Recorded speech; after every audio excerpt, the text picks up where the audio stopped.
Welcome to another episode of Coffee with Karim. Today I have a very special guest, a dear friend, brother, and professional colleague, Zeyad Ramadan. He is the founder of Purify Your Gaze, an organization that identifies itself as a safe place for Muslims healing from unwanted sexual behavior. Zeyad, thank you so much for coming on the show today. Thank you for having me, my friend. Assalamu alaikum. Wa alaikum assalam wa rahmatullahi wa barakatuh. So I wanted to share an intro as to how our paths crossed, because it is very significant. And I think it's a great story of, you know, the power of intention and sincerity to help our ummah. So some of you out there who may know or may not know, I have a organization called Noor Human Consulting, which offers spiritual counseling and coaching for Muslims. And oftentimes I would get clients who had unwanted sexual behaviors. And I learned about Purify Your Gaze through Facebook, and a few friends had told me about it. And I would, you know, be referring these clients to Purify Your Gaze as a resource for their specific journey. And about, what was it, last year, Zeyad, we got in touch, and basically we said, you know, this is a very serious need that we have in our community. I noticed it was growing. Of course, you know, this was a need that you identified several years back, and you're now, mashallah, fulfilling this need as best as you can through this organization. And then we decided, why not work together and collaborate on serving the Muslims when it comes to this particular journey, because it is a very serious one, and it seems like it will only get worse with some of the advents of, you know, constant internet usage and, of course, virtual reality. But I'd love to, you know, I'm sure a lot of people are interested in knowing, you know, how did you decide to start an organization which helps people with, you know, pornography addictions and unwanted sexual behaviors? I mean, not too many Muslim kids are like, hey, when I grow up, I want to, you know, heal people from pornography. You know, so why don't you tell us a little bit more about your journey and career path, and how you ended up doing something so unique yet so needed? Yeah, I mean, thank you for that. Yeah, I think it's been about a year since we've started collaborating together. It was last summer we got in touch, and you know, the rest is history, alhamdulillah. But as far as yes, I didn't, when I was 6 years old, I didn't have the aspiration that one day I'm going to start serving Muslims with pornography and sexual addiction. Actually, I wanted to be like my dad. My dad and mom are both doctors, but growing up, one of the things that really was formative for me, really shaped me, was just being in a community and different people, from, you know, the security guard at the supermarket, to just, we're at the pool and some random person approaches my dad, and they come and approach him with a hug. And I asked my dad, you know, what was that about? He's like, oh, this was a patient of mine. And, you know, I heard it so many times. Thank you so much, Dr. Ramadan. You know, you really helped my family. You saved my life. So growing up, I actually wanted to be a doctor. And, you know, so that, when I was probably 5, 6 years old, I remember, as a kindergartner, I wanted to be a doctor. You know, we had, what do you want to be as, you know, when you grow up, as an adult today, as kindergartners, and that's what I put down. So my whole life, my aspirations and focus was to become a doctor. I got to college. I took bio classes, anatomy, and I discovered I did not want to be a doctor.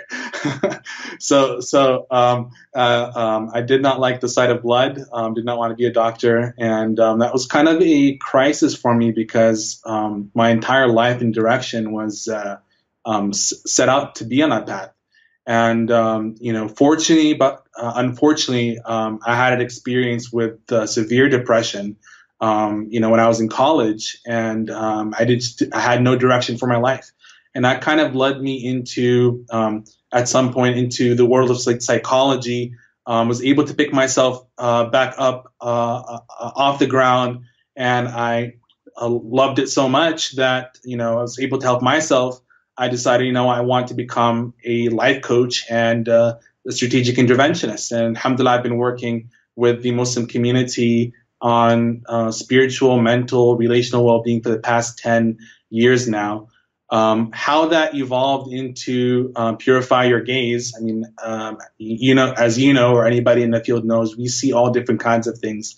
And there was one client in particular who had struggles with pornography, and my experience working with him really touched me on a personal level. Just seeing the destruction. I remember vividly.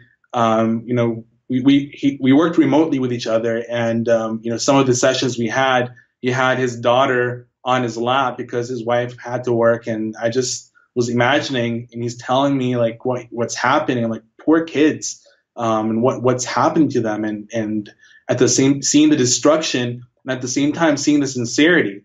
And I was just out of curiosity wanted to look for resources for Muslims, what was out there, and there really wasn't anything out there for Muslims.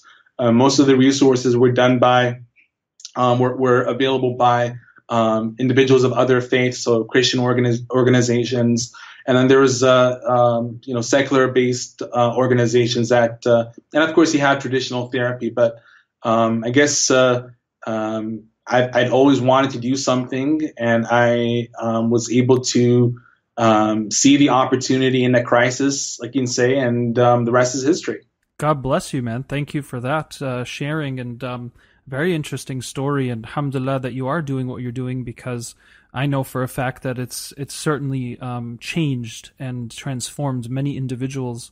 And I even thought about calling this show "Finding God Through Porn," because I thought it would be very catchy, but also striking. And subhanAllah, believe it or not, I mean, this issue of recovery has brought a lot of brothers and sisters back to their deen. And it's very weird to think about, but it's important to do this, mental yoga, if you will, and stretch our capacity for understanding how Allah subhanahu wa ta'ala can bless people, even through the most, what would be considered a very shameful space with a lot of people. To go to a place like Purify Your Gaze and admit that they have this issue, which brings me to my first question. So a common theme, and I'm sure you've probably heard this, whether it's through media, criticism through social media or elsewise, how could you do this? You're exposing people's sins. Islam teaches us to veil our sins. So what would your response be to that? And how this organization is basically calling people to come and admit to something so private and so shameful for most? Yeah, there's a lot of upset people when we got started 8 years ago, and there's some people, but alhamdulillah, I mean, the community as a whole has evolved so much in the past 8 to 10 years with regards to our education, the awareness around mental health, and the way that I explain it to people is, yes, we have this injunction in our deen to cover up our sins, yes, and at the same time we have to take a look. What is creating greater harm? Is the covering up of, if something is recurring in one's life and is sinful and is causing one to fall into greater sin, maybe the wiser thing is to, and right here to disclose, it's not for the purpose of boasting. It's not to say, hey, look at me, and boasting about it, but it's really the intention is to come closer to Allah subhanahu wa ta'ala so one can get out of sin. And our deen I believe makes our deen there is context to the injunctions in our deen. And I think this is an important exception where one can be at physical, spiritual, relational harm. It's important to get help. Just as we don't think twice about getting help for medical attention. I think the same applies when it comes to our mental and emotional well-being as well. Right. Yeah, and I'd love to add to that. I mean, I was actually just making that point yesterday to an individual who was in the medical field, and I said, how frustrating would it be that as a doctor, you had family members that you knew were sick. You could notice changes in their, patches in their skin, or they're just not showing the same amount of energy, and they just don't want to go to the doctor because they don't want to deal with it, or they don't want to face it, or they don't want to own that they might have something wrong with them. So this is obviously a very big step, is to admit that there is a health issue here, and the wise person would go seek treatment. And on that hadith about veiling one's sins, I mean, what I was always taught was veiling one's sins is for the purpose of not flaunting what you do wrong. Because if you become very public, let's say about, maybe you are an alcoholic, or maybe you do watch pornography, or whatever it is, if you become very public about this, then what happens is it number one, it takes away from your repertoire and character, which of course honor is an important virtue that all cultures have recognize.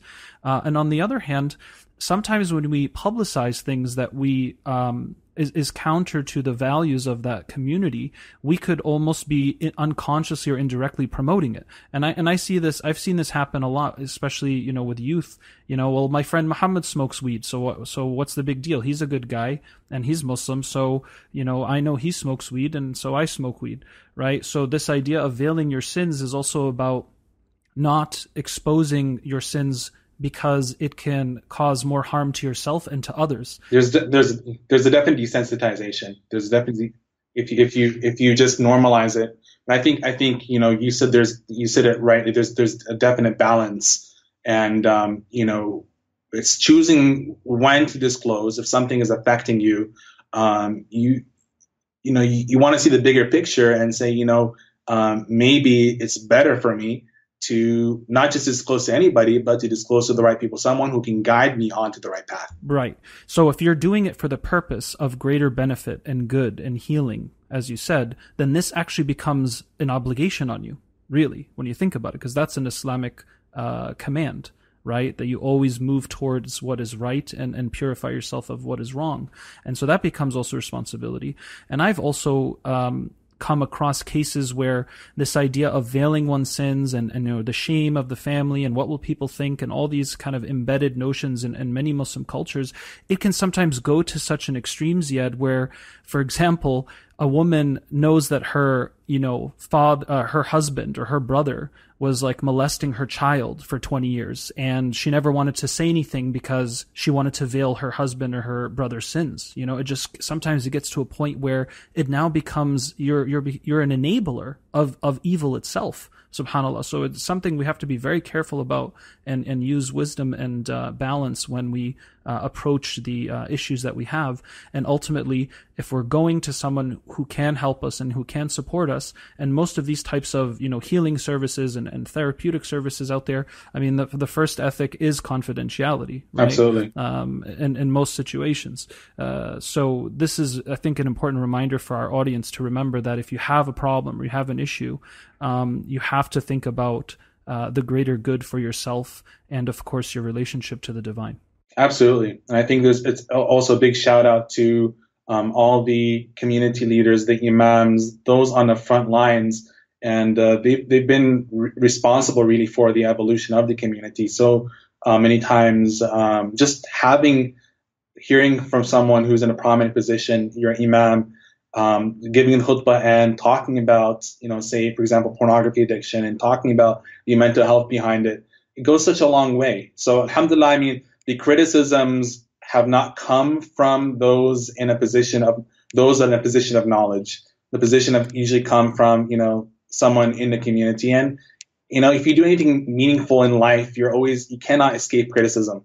So, you just learn to listen to that which is fair and to grow from it, and that which is toxic, you just learn to tune out. Right. Now, some people, I don't know, there might be people out there who aren't convinced that this is an issue, right?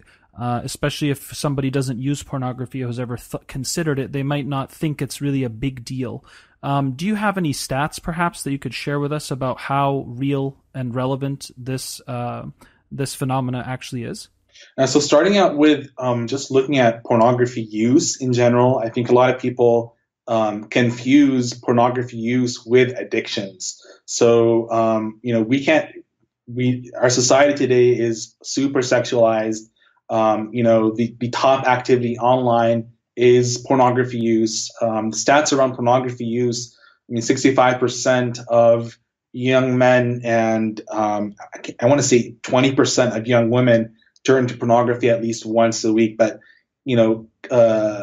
comparing that to when pornography or sex has become an addiction, the numbers are pretty scary.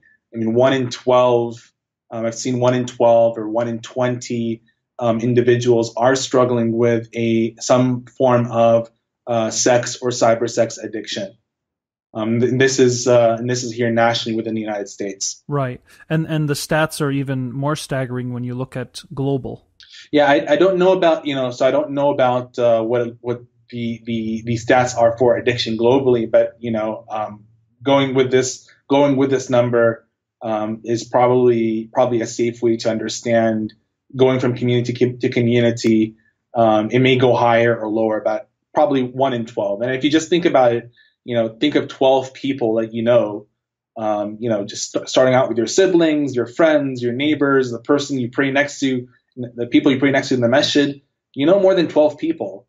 And if we just go by the statistics, 1 out of 12 people, there's someone that that is struggling, and you likely don't know it. I just had a very close family friend approach me and say, I've got a family member who's struggling with pornography addiction, and I've known them for years. I had no idea. So it's likely someone that's struggling. It's even though you haven't met someone, I can say definitively there is someone that you do know that is struggling. Right, and what's also scary is there's probably a large percentage of people that use pornography that don't think they actually have an addiction. They don't think there's anything wrong with it because, again, it is very normalized. And this has become the new sex ed for a lot of young people growing up in the United States and other parts of the world. And just to consider the fact that many people don't even consider it a problem or addiction, those stats could even be much larger. You're absolutely right. And just to give us some interesting points here. So according to the Huffington Post and Telegraph, they claimed in an article in 2014 that about 17% of women describe themselves as addicted to pornography. And there is also some stats that came from a website called Pornhub, which is one of the industry's biggest providers, and they claim their site streamed 75 gigabytes of data a second last year, enough to fill 175 million 16 gigabyte iPhones. So it's very interesting. Of course, not everybody who uses porn may necessarily be addicted, but pornography is... this idea, we have gateway drugs, like, if you smoke marijuana, it could be a gateway drug to cocaine or whatever. Of course, that can be unpacked in several ways, but pornography is now being described as a drug. And certainly if you watch it once in a while, what are the chances or the risks of it becoming an addiction if we do consider it a drug? Yeah, well, pornography and cyber sex in general has 3 properties that make it very potent, and they call them the 3 A's. It's affordability, it's accessibility, and it's anonymity. So most pornography online is free. For marijuana, you have to pay for marijuana. There's an inconvenience in terms of accessibility. But right now, it's at your fingertip. Everybody has a smartphone. Right? It's in your pocket. Right? So you don't have to go far away. Back in the day, you had to go to a seedy, adult store to get access to pornography, or go to, inappropriate store to get a magazine. So it's accessibility, create, the exposure, having it around for someone who is vulnerable in general. That's not a good thing. And number 3, you're anonymous, and you can go for years. In Purify Your Gaze, many of the members that we have, it's been decades since they've been struggling, and many of them, not a single person in their life knows that they have a struggle with pornography. So these 3 things in general these three things relating to pornography or cybersex make it potent as an addictive agent. And I'll describe and qualify what I mean by addictive agent as we talk, inshallah. Yes, please. I also would like to add that there's also the illusion of usage of pornography being safe and sanitized. And what I mean by that is, one of the things I try to coach people to reflect on is, okay, because a lot of people who may be addicted to pornography, especially in the PYG community, they're not necessarily the type who want to go out and commit zina, right? They would, I often ask, like, if you had the opportunity to actually go out and do some of these things that you are viewing and observing, you probably, most of them say, I actually probably would never do that or want to do that.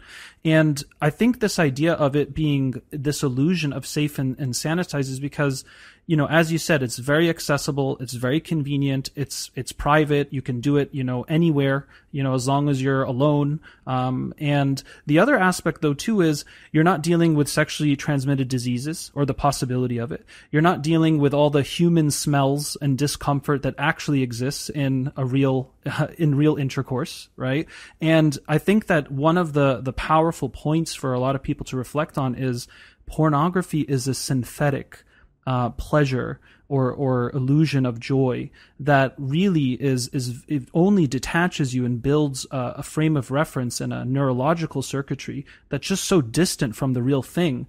And that could be a cause for a lot of depression, narcissism, and voids of real human capacity for real human intimacy in the future. Would you agree to that or have anything to add? Absolutely. I mean, it's definitely a gateway drug, and that triggered actually a story of a client that reached out to me, and he's 24 years at the time, and when he reached out, he had fallen into zina with a coworker, that just into an affair, and when we're just kind of working back the tracks, and it just hit him that the 12 years of using pornography, all this time he was saying to himself, you know what, I'll never commit zina. I'm doing this. When I get married, I'll be able to, I'll be able to quit, and I'll never be like those people outside. There was a spiritual arrogance that I'm better than these people outside who are openly fornicating, and I get to avoid that through this drug. And lo and behold, he landed exactly where he didn't want to be. And that's the danger of this. It's there's a definite slippery slope. Everybody says not me, not me, not me, until you wake up and you find yourself in that situation. Right. Yeah. I mean, two things that came up for me. Number one, what do you have to say to those who may have a pornography addiction or usage, and they might tell themselves, well, I'm using this because it's better than zina, right? Lesser of two evils. And inshallah, when I get married, I'll be liberated from this. That's basically the token to get out of this. Once I get married, it's all going to go away, and I'm not going to want to watch pornography anymore. How accurate is that way of thinking from your experience? I'll say that this quickly. I mean, 50%, 45% of our members are married. And all of them wow. had said that exactly, that when I get married, I'll be able to quit.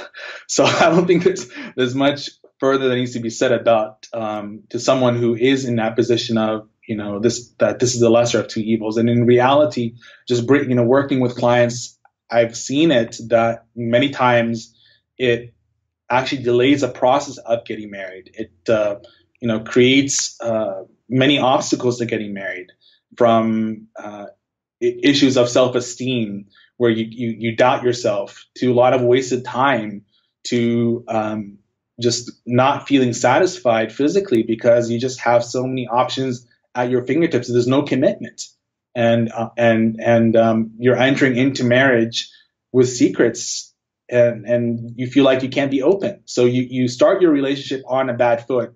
You're hiding an aspect of your soul from someone who you're supposed to be so open with. And if you have that barrier between yourself and your spouse, you cannot have true intimacy. Intimacy is all about openness and not hiding. SubhanAllah. Yeah, I mean, I know of actual cases where brothers used pornography on their wedding night. SubhanAllah. I mean, like, that was something, one of the times they got caught, and it's like, that just goes to show that this type of logic of once I get married, it's all going to go away. It's very risky and very unrealistic. Now, there are also situations where people start off with, you know, soft pornography, or, you know, viewing lingerie and these types of things. And then they find themselves after years, you know, whether you're Muslim or not, I've heard it from people, you know, within and without the community. And then they find themselves now using content that they never imagined they would be interacting with. Why do you think that happens when people get into very dark spaces as far as what they consider desirable, and even to the extent that people that identify as heterosexual start to observe other types of sexual preferences in their pornographic content? I mean, how could that happen? What would be your explanation? The explanation to that is that simply that you find yourself getting dissatisfied when you see something over and over and over. Pornography provides you variety, and it provides you that rush. And when you're doing this to get excited and you're engaging in the same material over and over time, you lose that satisfaction that was initially there. And you want to, you know, up the ante a little bit, spice it up a little bit, find something a little bit edgier. And if you stop back and you look at yourself from where you started to where you are right now, most people would say, I never would have expected myself to be there.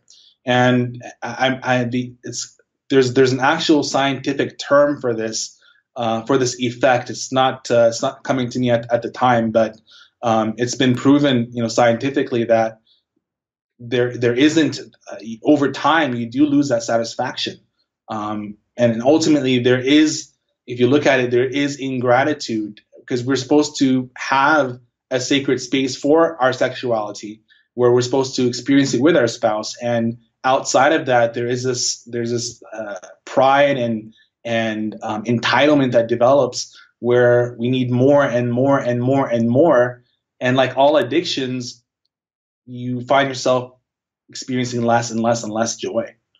It fleets you, and you're searching for more joy, but you'll never find it, which is why there is that necessity to go to something more extreme. And like you said, it's a synthetic. So a synthetic joy will never replace that true joy you experience in an actual relationship. Right. And there is an actual chemical basis to all of this. Yes. Correct. I mean, you can even, there's websites like Your Brain on Porn and other literature out there, again, has nothing to do with religion. It's just, this is a human issue, that they find that, of course, when you are searching for pornography and looking for, you know, the content that you're looking for, there's actually a high that you experience. There's dopamine levels that are released. You feel similar effects as other types of even stimulant drugs or pleasure induced drugs. And of course, like any other drug, if I get used to, you know, a baseline of pleasure, with time that's going to become if let's say my baseline of joy or inner peace is at a 0, right, the natural state, when I watch pornography, I shoot up to 5, right, as far as dopamine levels and pleasure, for instance. And after some time, that 5 now becomes a 0 too. So my baseline keeps dropping, which means I seek more stuff, spend more time, and start looking for more, as you said, spicy or, you know, crazier content, because I'm not getting off the same way I used to. So there's also a chemical component to this. It's not just all like, oh, this is a metaphysical thing, a spiritual thing. No, this is actually rooted in neurology and biology as well. Is that accurate? Absolutely. Absolutely. You know, one thing I find interesting is, you know, some people who are on the journey, they say, well, you know, at least I'm still a virgin. And, you know, I've had this discussion with some people before. I said, listen, a virgin isn't somebody who just hasn't had sexual intercourse. That's the common understanding, right? So a person who's watched, you know, 10 or 15 years of pornography, but they've never touched a woman, would they be still considered a virgin? Based on the definition of virginity. And maybe I should check with you. What is the definition of virginity in your understanding or do you have any feedback from the Islamic tradition on what that means exactly? What else does it include besides never having physically consummated a relationship with another individual? I mean, Allah subhanahu wa ta'ala tells us, وَلَا تَقْرَبُوا الزِّنَا. It's plain and simple. Don't come close to fornication, to adultery.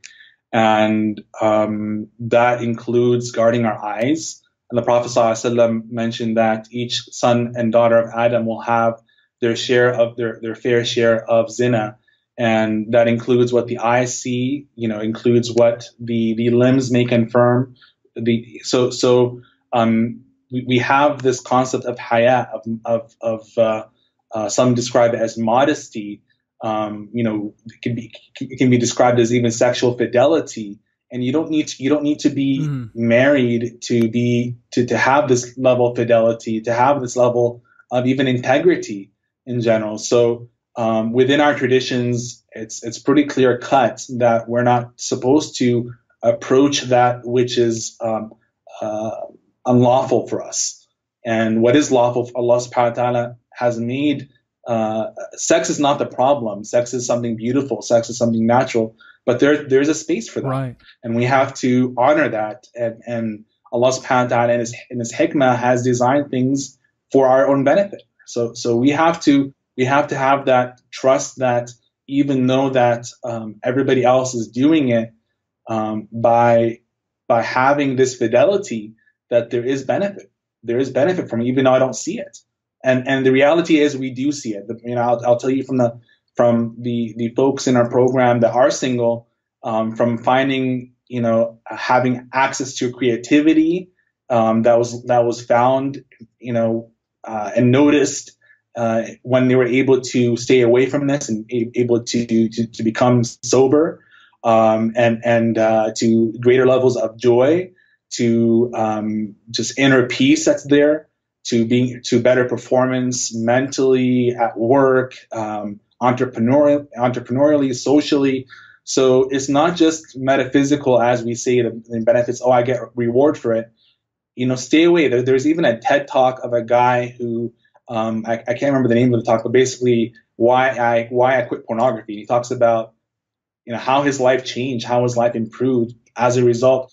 This is a non-Muslim just sharing how my life improved as a result of quitting porn. Just being able to honor, we're speaking about men, but honoring the opposite gender and not objectifying them. There are so many benefits to one's being that can be actually observed as a result of getting so much time back. There's so much to be said about this topic. Right. And so the idea of haya and modesty is also a branch of Islam. And just my little nerdy footnote, ladies and gentlemen out there, being a virgin is not just about what you've come in contact to physically, but also emotionally, psychologically, and spiritually. And part of virginity is not just the purity of your body, but the purity of your mind and heart, right? So if your heart is diseased with all of these imprints from haram content, this takes away from the innocence and the purity that is connected to this concept of being modest, right? And you can still be modest, as you said, even when you're married, right? Just because, obviously you're not going to be a virgin if you're married, hopefully not, but you can still be modest. You can still have modesty, and modesty isn't just about I've never been with a person. It's also about our attitude towards our bodies as sacred temples. Would you say that's accurate? It's definitely accurate. And a tangent that I did want to add that's important is if a lot of times from those that I've engaged with over the years, there is this defeatist mentality that I've screwed up so badly that I could never regain this innocence, this purity. And that's furthest from the truth. This despair is part of what perpetuates the, if I'm damaged goods, then I might as well just stick with what I can get. And it's important to not let this type of thinking get to us, because that can actually create that reality which we feared the most. Right. And this is a very common struggle that I think people have in the recovery process. This idea of, sobriety as the indicator of I have kicked this habit or this disease of the heart. Now, what would you have to say about that? Because there are people who, mashallah, they stay clean, so to speak, for 3-6 months, and then something happens and there's a relapse. And then they feel like, well, I might as well just give up. And we know that, these internal suggestions of despair and giving up and there's no hope for me, this tends to be connected, of course, to our own ego, as well as, of course, as Allah subhanahu wa ta'ala reminds us in the Quran, that shaitan promises us poverty and constriction, whereas Allah subhanahu wa ta'ala promises you abundance and forgiveness. And it's like, which side do you want to take the guarantee from, right? Because on the one hand, Allah subhanahu wa ta'ala is reminding us that no matter what, you have to keep striving towards the good, and things don't always happen overnight. And some people get impatient with that. They don't recognize that you don't fix people. You fix cars, you fix machines, but people heal. And that takes time. Nobody who's ever broken a bone or had a serious injury, the doctor said, okay, it's fixed, and the next day you're back to business. It's always, this is going to take time to heal. You need to get plenty of rest. You need to apply the procedures and the medicine as prescribed, and you have to trust in that process, or else, a quick fix isn't going to work. And this is certainly true when it comes to this journey as well. Would you agree? Absolutely. And within the context of addiction recovery, there are varying levels of sobriety. And, it's not just about quitting the behavior as well. There's also focusing on the general well-being, emotional well-being, spiritual well-being. And, mistakes happen along the path. There's the whole, we use it within a common context of trying to lose weight. You have one cookie and, you promise yourself that you never have any cookies. You had one cookie doesn't mean you have to eat the whole cookie jar. You made a mistake, you had a slip, but don't let that slip become a relapse. Don't let that slip become that thing that, destroys all the progress you've made. Right. So you should always keep going. And I always tell people, focus on the evidence of your progress itself, because that's what keeps us hopeful and motivated. But if we only fixate on the mistakes I made, it's going to be very difficult for anyone to think, hopeful or more highly of themselves, that they can actually evolve and transform. You're absolutely right. And part of the recovery process, one of the things that we do when we teach at Purify Your Gaze is restoring that relationship with oneself. Is it a chicken or the egg? Does the pornography use lead to one feeling shame and having low feelings of esteem, or does the feelings of low self-esteem lead one to pornography addiction? And in reality, they both go hand in hand. And part of the maturation and growth of ourselves is to improve how we treat ourselves, to become our own best ally. And this is true for anybody, regardless if you're struggling with pornography or not. It's so important to have that good relationship with oneself. Right. I mean, a beautiful statement that I always go back to and share with our friends on the path is, instead of thinking about the opposite of addiction is sobriety, perhaps a better way to think about it is the opposite of addiction is connection. Because we find that often addictions, no matter what they're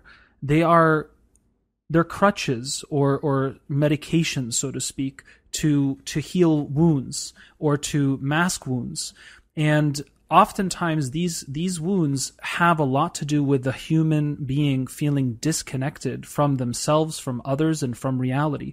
And that's what tends to prompt people to want to escape from the reality, or not want to confront their world, or numb themselves because, maybe their life is difficult, or it's uncomfortable, or it's painful, or they're suffering in that moment or that time.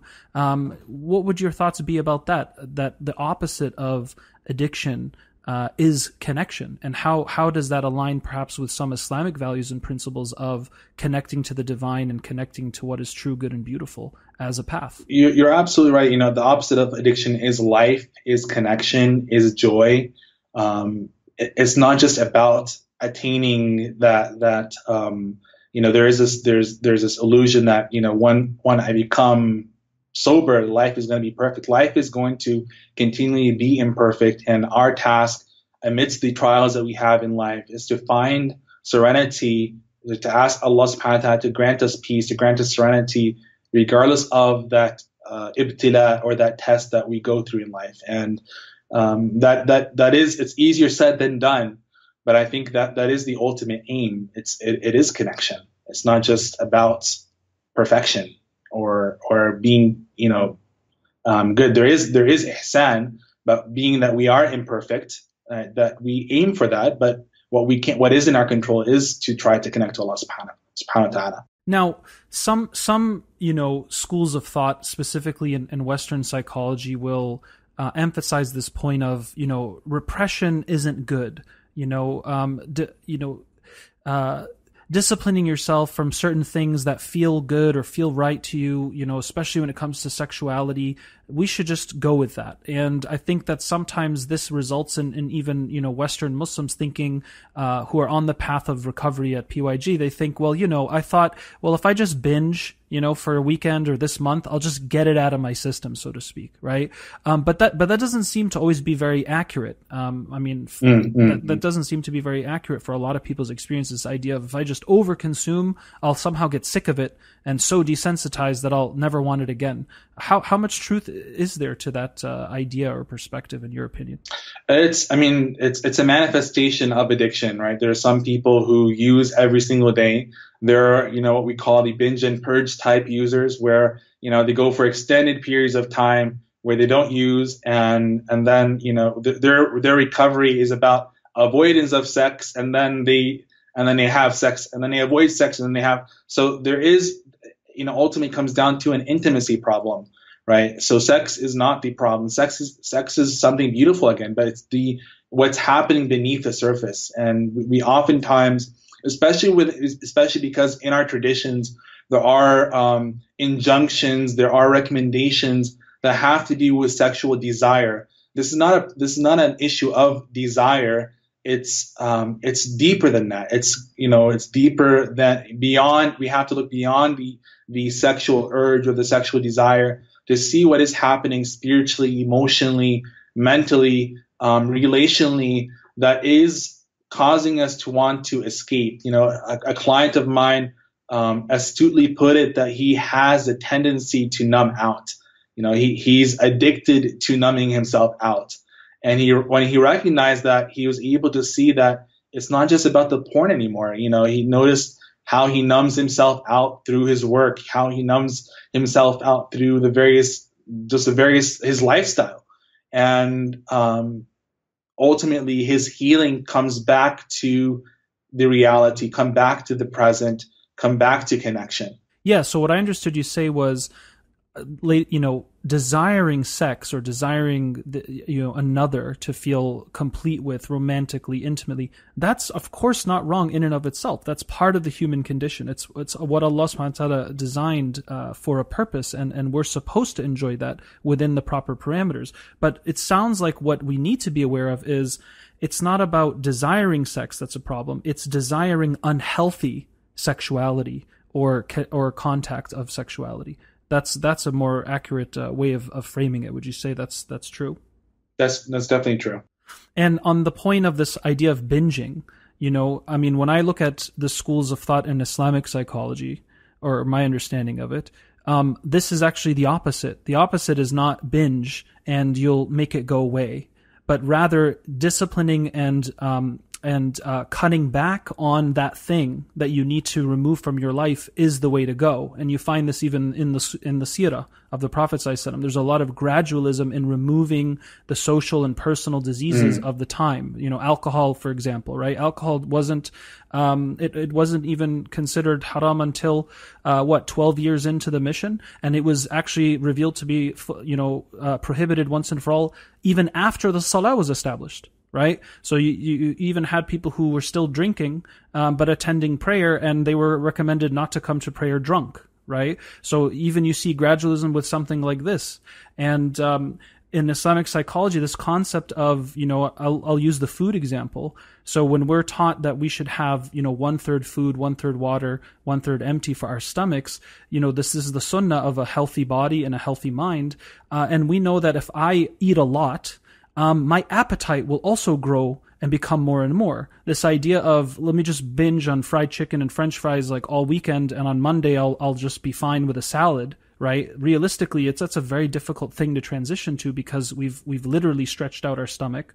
And I think a direct proof for most of our listeners out there is, right after Ramadan, how many of us can go to open buffets and eat perhaps our cultural portions that we pride ourselves on? It's very difficult. And so there is a lesson here that when you really want to remove something or cut back something in a healthy and realistic manner, it's not actually to let yourself go and then think it's going to flip over upside its head by tomorrow, but that you actually have to have a progressive, incremental changes to really achieve that thing for the long term. And ultimately, spiritually, when we look at why we want to escape, it comes down to looking at the challenges that we have in our life, and it's learning to endure the pain, that necessary pain that comes with trials, because ultimately that's an opportunity for growth. And when we want to escape, when we want to just do something that's not within the natural fitrah, we have to step back and observe. Part of our maturation is observing, why do I want to escape? And a lot of times with the clients we work with, step number one, before even quitting, is just having cognition, right? For a lot of people, this is on autopilot. And just having cognition, having awareness, and recognizing, hey, I'm triggered right now. I want to escape. Why do I want to escape? What's going on? And just that basic mindfulness, coming back to the present, you'll find that even that desire to binge, it's fine if it comes there. Don't fight it, but work through it. And many of the clients that I've worked with, that we've worked with at Purify Your Gaze, they've attested that this desire, this urge, this wanting to binge, with mindfulness, with some of the resources, the exercise, the tools we've given them, that's disappeared within 5-10 minutes. SubhanAllah. Yeah, I mean, it's very interesting because, of course, many people may not really understand that pornography addictions, it's not always about like, I was just a pervert all my life, or I was sexually abused. I mean, of course, those situations sometimes can be true, but sometimes it's kids that you grew up with that had what we may see on the surface as normative, healthy, professional, contributing families, but these children or adults ended up having pornography addictions because, let's say, family dynamics at home were difficult, right? One case I recall, a young man said that his parents used to fight constantly, and there was all this negative energy, and one of his escape routes was to go to the basement and hop on his computer, and sometimes it was gaming, but eventually at age 12, 13, hearing what's going on at school and what people, show him on his phone, he starts searching, some of his own stuff,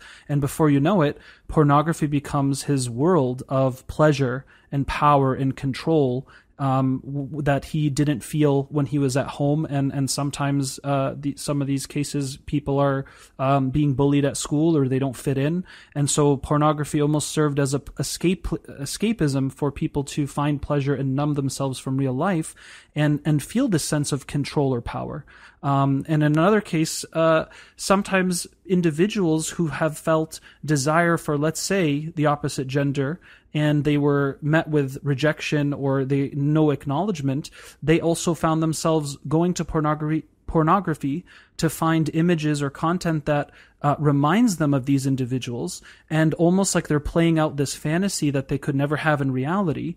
And I've always found that a very interesting insight, that sometimes the pornography that's used by people with insecurity, especially towards the opposite gender, the individuals that they look for in the world of pornography reflect what they desire. So, for instance, if I'm a minority and all the girls in my school are, Caucasian, and I'm very attracted to them, but they never gave me the time of day, the pornography that I go seek out is filled with Caucasian women, for instance. And so there's a lot of ways that this can play out that I think many people aren't even aware of how everything is so interconnected in the human being. And I wonder if you have any other examples or cases you can share with us that kind of could teach us more about how it's not about severe cases of, sexual abuse or stuff like that, but it could be other items like I mentioned. Do you have any examples to follow with that? Oh, the example was of sexual abuse, but there was one client that I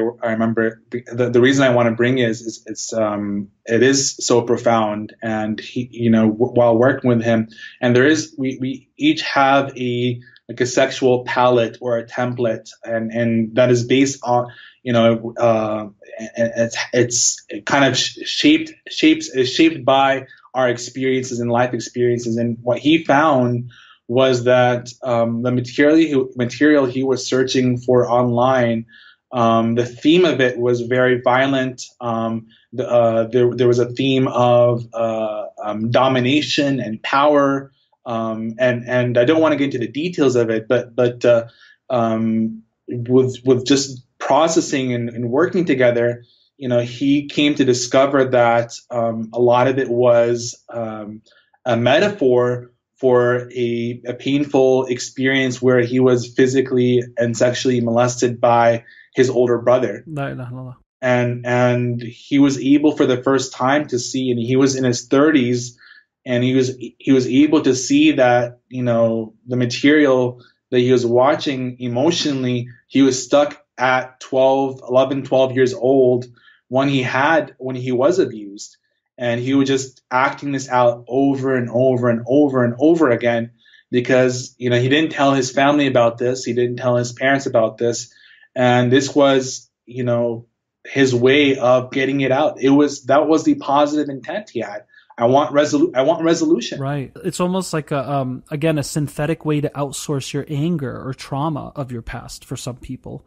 I also remember a case where an individual had a very negative relationship with his mother, who also ended up passing at a young age. And one of the things that he was drawn to in the world of pornography was, older or mature women from his age when he was using it. Now, some people might go, that's really sick and strange. But again, the human being the human being, as we know, nafs, the word nafsun is also connected to a word for being precious, right? And fragile and valuable.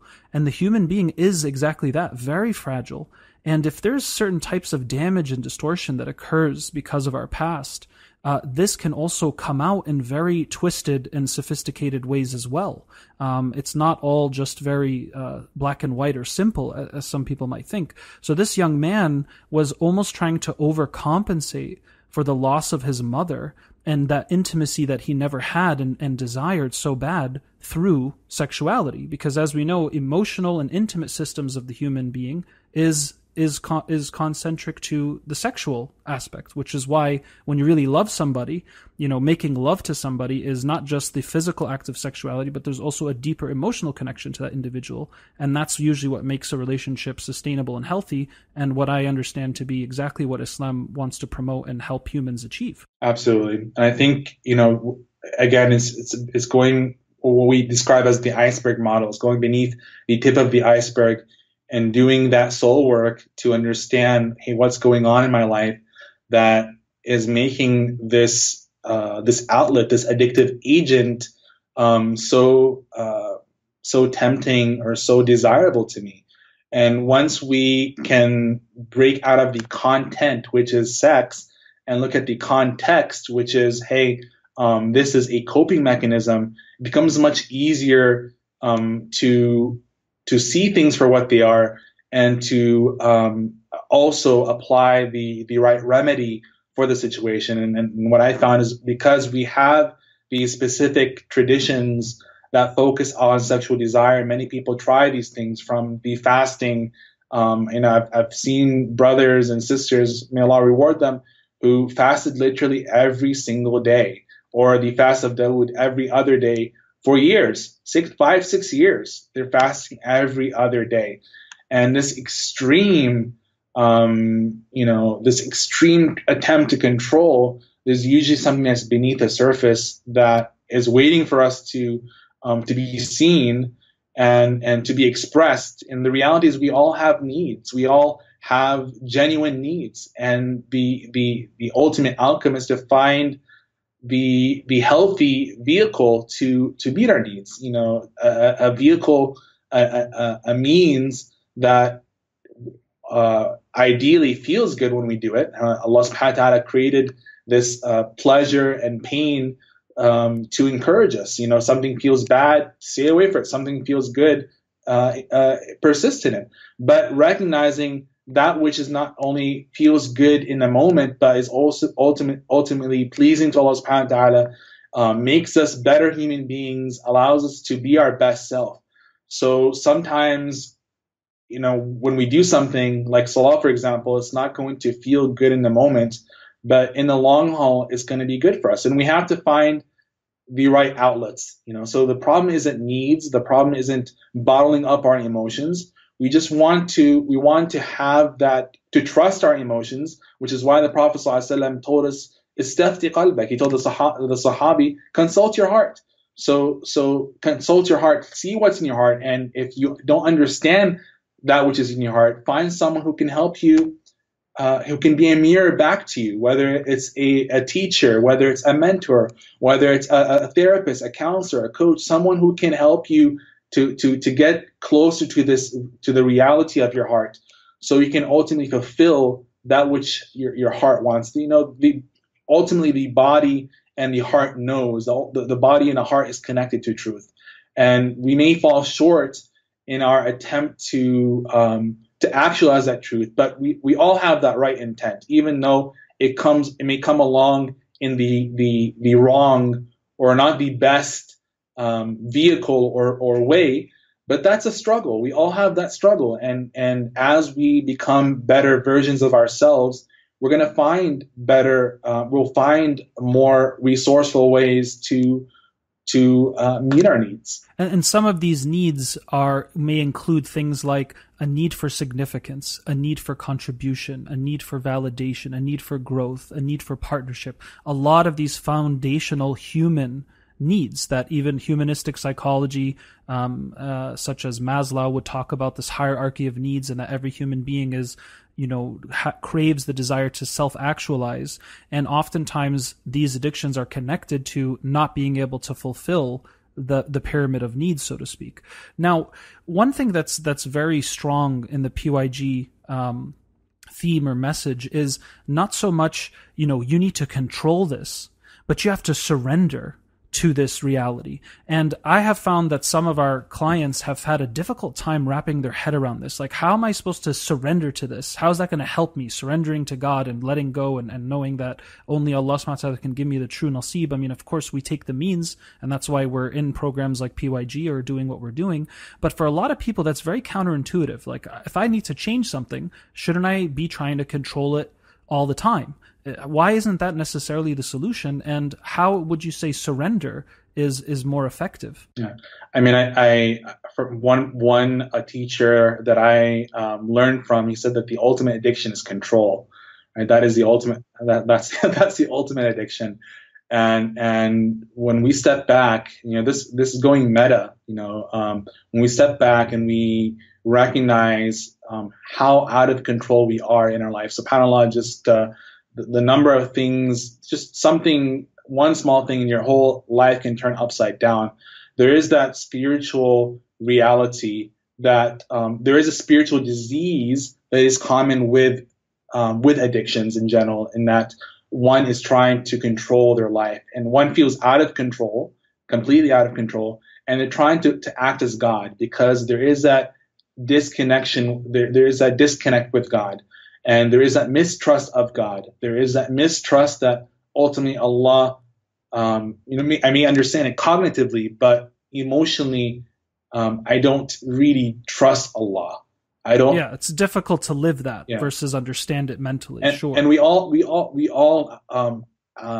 struggle with that. But it's recognizing that, and that's where the surrender comes. Ultimately, I surrender myself to Allah subhanahu wa ta'ala. I admit knowingly that I've lost control.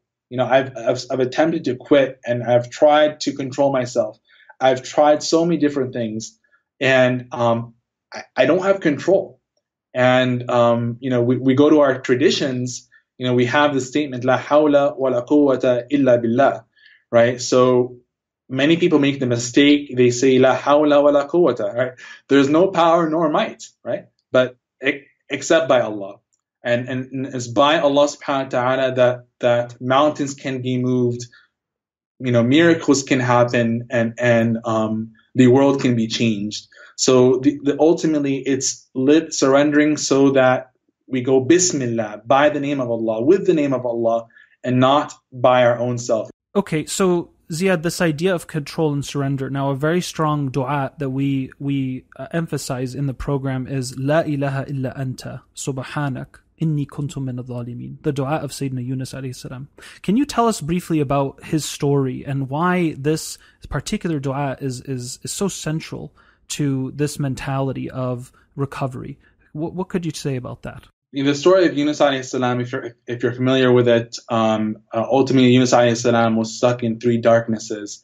The darkness of the night, the darkness of the ocean, and the darkness of the belly of the whale.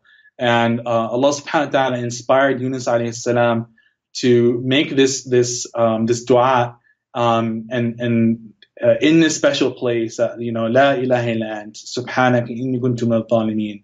And this dua resulted in Yunus alayhi salam being expelled from the belly of the whale. And I've learned this from my teachers that ultimately that in life we all have this metaphorical whale we go through that we're stuck in. It could be an addiction to porn. It could be being in extreme debt. It could be being unable to get married. It could be being unable to conceive a child as a couple. And we try, but it's ultimately recognizing, you know what? I'm stuck. I could shout, I can do whatever I want, but there's nobody but Allah subhanahu wa ta'ala that can get me out of the situation. And this ultimate acknowledgement of monotheism, of it's the purity of it, and turning to Allah in sincerity, turning to Him with full knowledge that only He can change your situation. That is what's so powerful of this dua, and we reference this dua in the Purify Your Gaze program specifically as a means of embracing one's powerlessness to Allah subhanahu wa ta'ala. Our ultimately Allah subhanahu wa ta'ala has said that وَخُلِقَ الْإِنسَانُ ضَعِيفًا, that we are all weak and we are all eternally powerless. And it's learning to embrace this reality each day, each moment, this powerlessness that we have in our life that allows us to find power to change that which may, on the surface, may seem daunting, right? That's sometimes that when Allah subhanahu wa ta'ala describes, trials on the surface may seem like punishment, but the reality of it is rahmah. And inside of it is rahmah. And many of our clients at Purify Your Gaze describe their addiction ultimately as a blessing in disguise, because it's what ultimately draws them to Allah subhanahu wa ta'ala, allows them to rediscover their true self. And without it, they couldn't have come to this reality. Allah subhanahu wa ta'ala inshallah forgives them. Allah subhanahu wa ta'ala brings them close to Him. How did Yunus alayhi salam get there in the belly of the whale? What lessons do we have pretext of getting into the whale as far as his mission and devotion to what he was guided to do as his path or journey to do what was right? How can we take from that aspect? Maybe you can share more on that, but I think it's the more of the gems I can take away are from the him being inside of the wall. But maybe you can share with us what gems are there with the pretext of the story. Sure. So my understanding is Yunus alayhi salam was making da'wah to his people, and he wasn't getting the results that he wanted. Correct? Right. And then he punched out too soon. Correct? Correct. Now, this is a very common theme that I hear with people in recovery. Like I've been doing this for so long. Why hasn't Allah taken this, away from me once and for all? Why do I still desire this, or why am I still thinking about this? In other words, I'm doing my part and I'm not getting the results I want. Subhanallah, right? And then deciding that I don't want to do this, or I'm giving up, or now you doubt Allah subhanahu wa ta'ala's qawwumiyya, as you said, the power of God. You see, so perhaps that's an important reminder for anyone listening that sometimes doing what's right and being virtuous isn't always about getting the results that you want when you want them and how you want them, but it's about sticking to the track because that's what's true and good and beautiful, and let Allah subhanahu wa ta'ala bring the outcome when you're ready. Because a lot of people, it's just like, I don't get it. I'm doing this for God. I'm trying to be sober for God or connected for God. Why do I still have this problem? Right? In other words, I want it now. And it's very hard for some people to recognize that in Allah subhanahu wa ta'ala's wisdom, and this is one of the things I tell people, I say, listen, if Allah subhanahu wa ta'ala is keeping you on this journey for another 6, 12 months or 3 years, but it means ultimate salvation, and that the rest of your life, inshallah, the next 50, 60, 70 years of your life is going to be straight and clean as far as this issue, then what's the big deal if you're going to be with this for another 6 months? Be patient, have perseverance. And that's one of the things we also learned from Yunus alayhi salam, as well as all the prophets, that patience is, ma fi shay' ba'da sabr, right? Patience is the beginning and end virtue that's going to get you through how you're going to gain wisdom and truth and ihsan and all these lovely things. How are you going to do that if there's no patience and persistence in your path? And I think an added, gem that we can take is that it's human to lose patience, right? Allah subhanahu wa ta'ala tells us that that the prophets are from ourselves, right? That they're human. So, perhaps a takeaway as well, that if we lose patience, as Yunus alayhi salam was frustrated. He was frustrated with the outcome. And I think it's part of sabr as well, is that we can get frustrated, but that is part of the process. So it is natural to be frustrated. It is natural to want that outcome, but it's ultimately trusting the wisdom of Allah subhanahu wa ta'ala. And sometimes as well, if you're doing the same thing over and over and over again, right? Maybe it's an opportunity to get feedback, right? That, hey, something is missing. I need to change something as well. So it's not just to, practice doesn't make perfect. Practice makes permanent, right? So it's an opportunity to self-correct as well. If the approach we have is not getting the result that we want. Sure. And two other verses of the Quran that come up for me that's actually connected to the What's Worth Fighting For exercise in the Breaking Free course on PYG is chapter 29, verse 2. Do the people think that they will be left to say, we believe, and not be tested? And sometimes the test is the patience or persevering with what you should be doing, right? So it's easy to be like, I'm religious now because, I've been sober for 3 months. But if Allah subhanahu wa ta'ala really loves you, He wants to make sure that this is a permanent change, right? The other verse that comes up is chapter 83, verse 14. The stain on their hearts is due to what they used to do.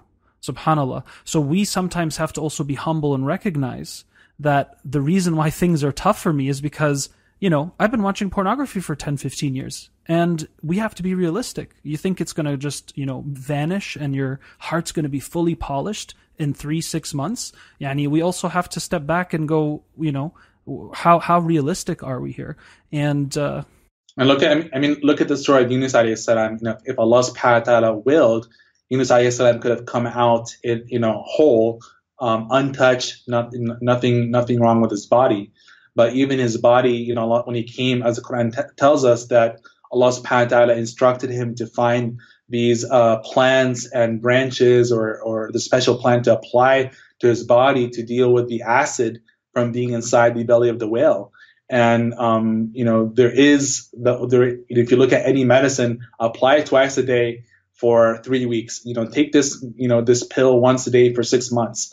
There is a patience that's involved as well with the remedy, and it's not gonna come. Results don't come yesterday, as they say. Even though we want it to come yesterday, there is a patience with the process as well. Right. So to summarize, willpower alone is not enough. you also need to surrender and يعني تستسلم نفسك, right? Is that correct? تستسلم نفسك. Yeah. To Allah subhanahu wa ta'ala. I mean, all these terms, Islam, Muslim, it's all about surrender and letting go and relying on Allah subhanahu wa ta'ala where the human condition is void or not full enough. That's where we outsource our emptiness or the holes that we have in ourselves to Allah subhanahu wa ta'ala. Because as we know, the relapses will likely occur for most people. And sometimes this is connected because we don't have this full reliance on Allah. And my understanding is surrender is about being active in your duty even when you don't get the results that you want. Because if you only do it to get the results that you want, then your ego is still in the way, isn't it? But trusting in God's absolute wisdom and knowledge that He will deliver you the results as He wants, when He wants, and how He wants, that's really reliance up to Him, isn't it? Right? And this powerlessness comes from almost the resistance that you want to surrender to Allah wholly like this, right? Fully. That is what I found to be one of the blocks. And I think, so at Purify Your Gaze, we do have an 8-step framework that does make this, reality practical. So part of also surrendering, there's the age-old joke of the man who drowned at sea, and the helicopter came, the lifeguards came, they threw a life vest, and he said, I'm waiting for God to help me.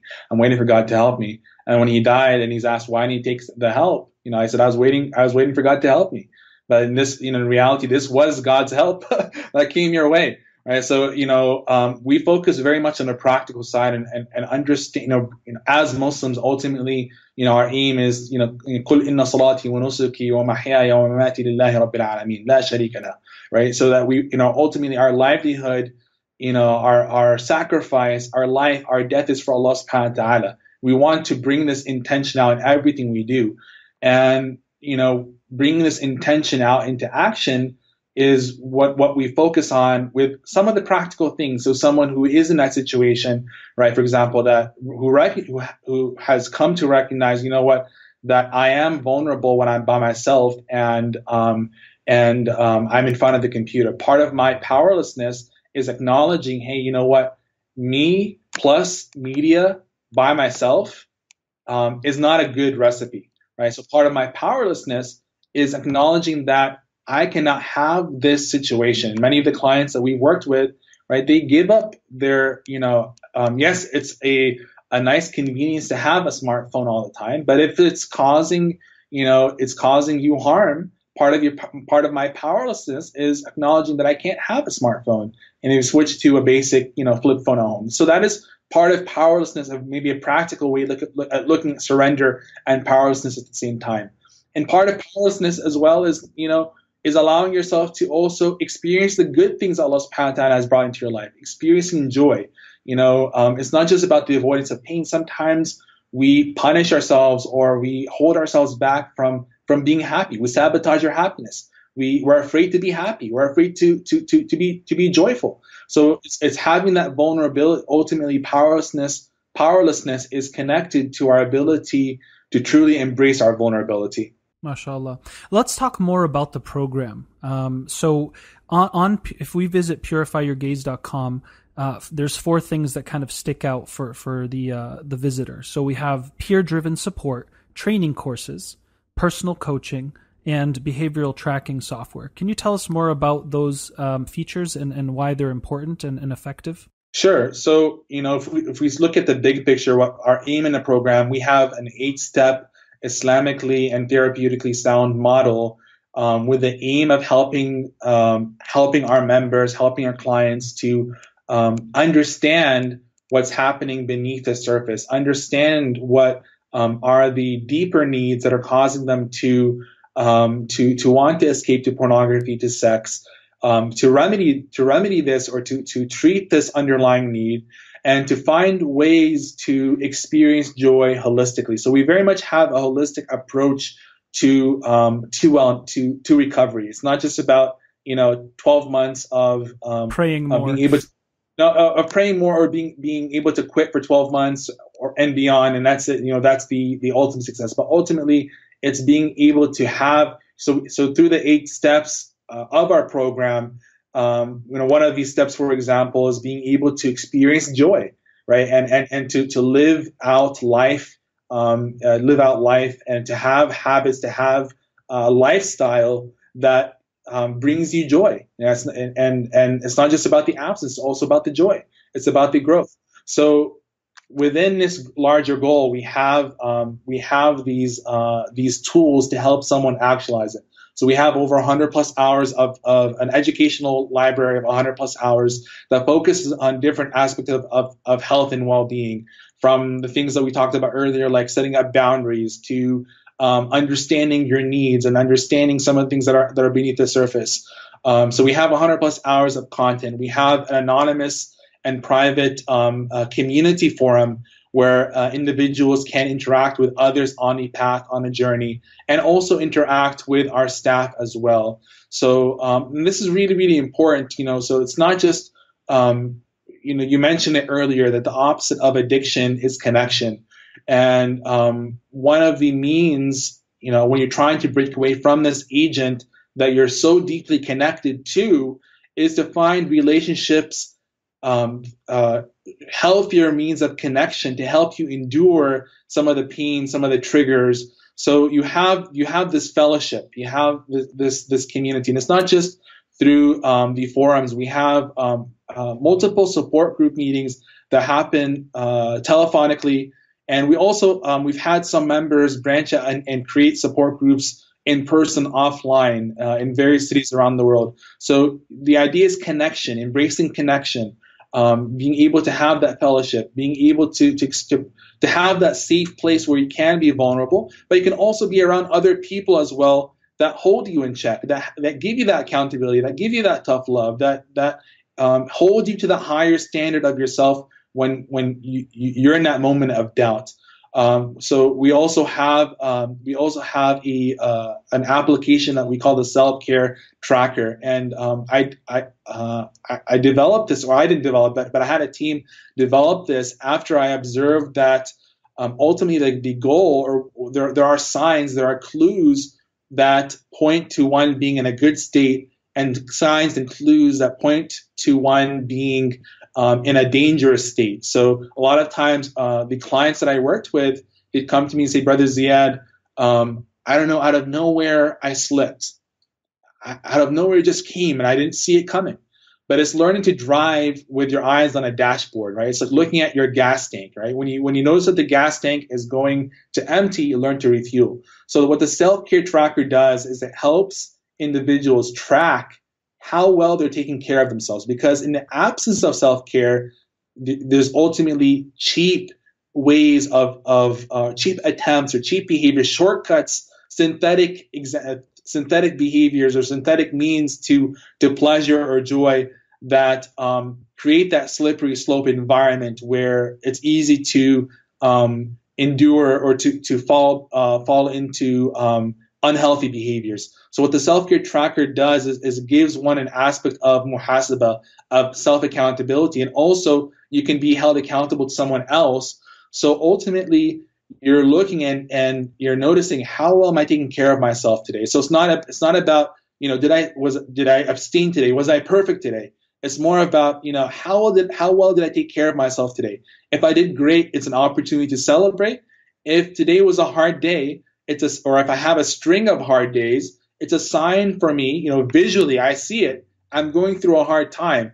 Let me take a step now before it leads to something worse, ultimately slipping back to old habits and behaviors. Let me intervene now, whether it's having a conversation with my counselor, whether it's, asking for support, whether it's, I've been on the grind with work, I've been working myself too hard, and maybe I need to readjust back.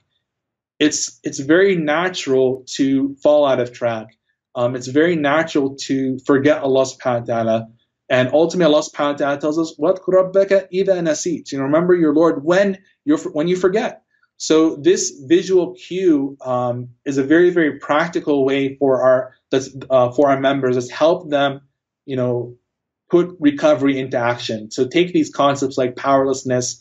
Part of my powerlessness is I'm going to be tracking these 5 to 7 habits that I know are good for me, that are part of me being at my best each day. I'm going to track it. That's part of my powerlessness. It's part of my muhasabah. So the self-care tracker is another thing, and then we also we have an assigned member of our team that holds you accountable, that just checks in with you, that's there. So we recognize if you haven't been to a call in some time, you haven't been on a platform for some time, we check in with you. So there is that direct accountability that's so needed for any type of behavioral change as well. Yeah, and I love that emphasis there, the self-care and solidarity. So number one, just yesterday I spoke to an individual who, subhanAllah, he did PYG a few years back, and he's going to re-sign up again. And he was actually sharing how one of the members of the PYG team did exactly that. He reached out, checked in on him, seeing how he was doing, and he said, "Akhi, I can't tell you, Karim, this was a sign from God, because I was in a slump and I took it as an opening. That he remembered me and connected and asked how I was doing, and now he's back in the program and continuing on his progress and monitoring and maintaining all of these things. So there's a lot of hikmah to that for sure. And of course, self-care, if you're not having self-care, it could end up leading to self-destruction. And this emphasis of a healthy fulfillment in life, healthy connections, experiencing joy. This is such an important concept. And I remember one case where, a brother started to, his routine was just workaholic, come home. He's home. He is not married, so he's alone. And that's a very difficult routine to find healthy connection with. If all your life is work, and then you come home and you're alone and you don't eat well. And once he started to exercise, and I'm not talking about like going to the gym and becoming Arnold Schwarzenegger here, right? But just even just, 30-minute walks 3 times a week, making sure that 70% of what you eat is healthy, nutritious food, getting out and this guy, even you'd never think, but he's like, brother, I signed up for a pottery class, and I signed up and I went horseback riding, and I feel so alive and I feel so much closer to Allah from those things. And I'm like, subhanallah, because many people think, to get more religious and spiritual, it's just about reading more Quran or listening to more lectures. But this guy went out and went horseback riding, took a pottery class, discovered the artistic side of him, and this increased his iman and connection with Allah, and he had a great phase at that time. It diminished his need for using pornography because he felt so connected to his life. And this is true in many other cases, whether it's with family, with wives. Brothers have also mentioned when they relapse, it tends to be when they feel disconnected or distant from their partners, their wives, or their families. They find themselves more likely to relapse. And of course, this aspect of community is so important. And I always tell, individuals that I'm coaching right now that you have to take advantage of the community, because solidarity and support is one of the keys to healing. You can't expect to just, do it all by yourself. And you should harness, the accountability buddies and the weekly call-ins and all of the forums and discussions, because we know that part of what helps anybody get over anything is to not feel alone. Especially with porn, right? Part of the struggle is it's such a secret struggle, and you can't. One of the excuses or one of the obstacles from getting help is that there's nobody I can talk to about it, and so we have eliminated this obstacle. To put an end to it. And you have people, you're never alone. You have people that are that can support you, that can encourage you, that can help you get back up if you've fallen down. And ultimately, one of the things we encourage our members to do is, while you have the support community, the support community should encourage you to build these relationships out in real life. So some of our members, like I said, have, as a result of their experience in the program, they've actually met up in real life. They've, we had two members that I know. One was living in Canada, one was living in the UK, and after years of holding each other accountable, right, they met up in Canada. They had a great time together. But as a result of these principles, these experiences, the reason why I said so many members say that this is a blessing in their life is they've learned so much that's helped them excel. This brief period of struggle, or this long period of struggle, coupled with the beauties of recovery, the gems of recovery, the fruits of recovery have been materialized in other areas of their life, entrepreneurially, relationally, professionally, spiritually, in their community. And that's the most beautiful thing that's come out of this. MashaAllah, it's wonderful. And, I'm really happy to be a part of the mission. And may Allah subhanahu wa ta'ala continue to increase you and the team and all of our members. Why don't you tell us briefly, what are the types of memberships that are available? So we keep it simple. Over the years, so Purify Your Gaze, like other companies, we've evolved. So, some things have worked, some things didn't work. And ultimately what we've come to is there's two main means or two main opportunities to go through the program. So you can go through the community program that I described that has these features, the Netflix for recovery, you can call it that, the community forums, the weekly support group sessions, the self-care tracker, and you're working through it with other people. And then the second level that we have is to work with a coach like Karim. You have that one-on-one facilitation to help personalize your experience while also having all the other benefits that a regular member has in the community as well. Wonderful, wonderful. Now, if you had any 3 tips or advice to give people out there that are currently struggling with the porn addiction, or they know somebody in their family or a friend that is, what advice would you give them besides, of course, checking out purifyyourgaze.com ASAP? Yeah, that's number 1, 2, and 3. Check out purifyyourgaze.com. I think number 1, I think, is remembering that you're not alone, and it's not your fault. It's not your fault, and it's not you're not alone. And all the past experiences, all the struggles that you've had up to this point, all the attempts you've made to change, may Allah subhanahu wa ta'ala bless you and allow you to gain the reward for your sincerity in trying as well.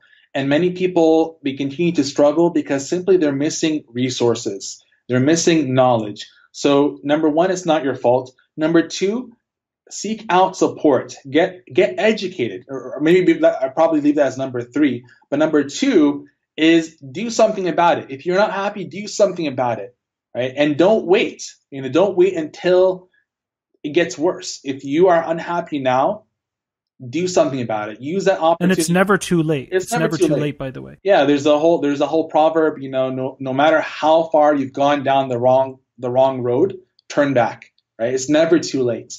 You're never damned for eternity. Turn back.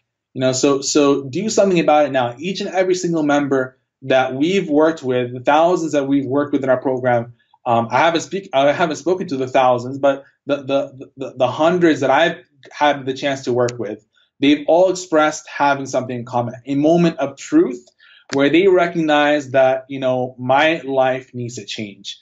Use that momentum, use that pain in your life, use that sign that something is wrong as momentum to do something about it. Number 3, find a safe place where you can continually learn about yourself, you can continually improve yourself, and number 3, you can continually become your best self. Whether that's with Purify Your Gaze, whether it's in your local community with a mental health professional, whether it's a combination of different things, it's really important to give yourself the opportunity to have a safe place that's judgment-free, that can give you feedback, right? Give you feedback. And ultimately, with that feedback, we all have blind spots. And when we have that feedback, we can adjust our mirrors and see, hey, there's a car on my side. I probably should watch out for that. I shouldn't, bump into that. But when we can see, when we have insight, when we have clarity, that gives us the potential to make the right choices. So as we grow, our capacity to see, to recognize is also going to grow. And these are probably my 3 tips. Number one is to recognize that you're not by yourself. You're not evil. You're not bad. All these things. You fall into something, and it's probably there's something deeper. There's a positive intent behind why you're doing this, and it's just a poor mechanism, a poor crutch for your genuine needs. Number two, if you feel bad about it, if you feel you're in a level of pain, if you feel that you can't take it anymore, use that opportunity, use that momentum to do something about it. Number three, enter a safe place of healing. Right. And by the way, point number two is, I would even argue, a sign from Allah subhanahu wa ta'ala that your heart is still alive. Absolutely. Right? Because as you said, the Prophet ﷺ said, counsel with your heart. And so if your heart is alive and feeling bad about this and feeling the harm, then that means that Allah subhanahu wa ta'ala is, there's still love and hope there for you. And this is an indication that you can do something about it. But how long will you, put out that flame that keeps lighting inside your heart? Right? That's again the kufr of the sin, when we just say, oh, that's not going to work for me, or oh, I can do this by myself. I mean, we've worked with very successful people in the religious and the dunya spheres, if you will. And so it can happen to anybody. As long as you're human, this can be an issue that you face or could face. So it's very important to be realistic about that, but also remember the hope and forgiveness of Allah subhanahu wa ta'ala, as He reminds us that your bad deeds can become good ones if you turn back and commit yourself to what is true, good, and beautiful. Yeah, and probably where I conclude is one of the things that has inspired me the most. You started out by saying you wanted to call this finding God through pornography. One of the things we talk about in the program is this concept of porn addiction to paradise. And one of the things that Ibn al-Qayyim mentions is that he mentions that a sin can lead someone to paradise and a good deed can lead someone to hellfire. And his student asked, how could that be? He said that this person who felt arrogant with their good deed, this arrogance led them to the hellfire. And this person whose sin had this sin or committed this sin or these sins, it resulted in them having humility and improving themselves and coming closer to Allah subhanahu wa ta'ala. So, we should never, if it's a porn addiction, whatever the situation may be, whatever that recurring sin may be in our life, and we all sin, we're never going to stop sinning, right? So the reality is we need to look at our sins as opportunities to come in nearness to Allah subhanahu wa ta'ala. And these sins that cause so much havoc, so much heartache, can, by the grace, by the mercy of Allah subhanahu wa ta'ala, be placed in our life as a means to enter paradise. But we have to be, surrender. We have to surrender to Allah subhanahu wa ta'ala and invite His divine intervention into our life, so that we may facilitate this, inshallah ta'ala. I love that reminder from Ibn Qayyim rahimahullah, and I also kind of unpack that concept in episode 4 called The Two Fornicators. So check that out if you haven't heard that. And again, purifyyourgaze.com. It's a wonderful resource for our community, and I believe in it so much that I work for it. And even though I have my own organization going with Noor, but that's how much it matters and how important it is. And I've seen the barakah and the fath that's happening with our brothers and sisters. So this organization has served thousands of people from all over the world. It is an online community, so you can do it from anywhere. You can access it. It's accessible and available for anyone, anywhere, inshallah, as long as you have internet and the dedication. Brother Zeyad, thank you so much for coming. It was very insightful and helpful to hear your feedback and your responses, and thank you for honoring us today. And may Allah subhanahu wa ta'ala continue to bless you and your family and all that you do. Thank you so much for having me. Jazakallah khair. Assalamu alaikum wa rahmatullahi wa barakatuh. Alaikum salam.